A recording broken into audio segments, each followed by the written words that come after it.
Withdrawing money from YouTube Music to your bank account involves a few straightforward steps. Follow this guide to ensure a smooth transfer of your earnings. Step 1. Ensure eligibility. Before you can withdraw funds, make sure you meet the eligibility requirements. You need to have an active YouTube Music account and have earned a minimum payout threshold set by YouTube.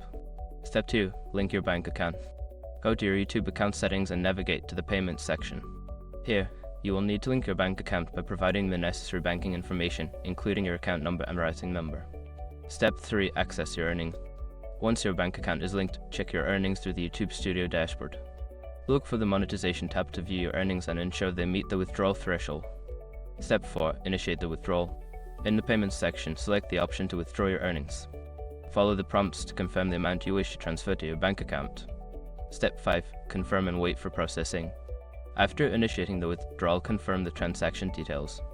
It may take a few business days for the funds to appear in your bank account, so be patient during this processing time. In conclusion, by following these steps, you can successfully withdraw your earnings from YouTube Music to your bank account. Make sure to keep track of your earnings and ensure your payment information is always up to date.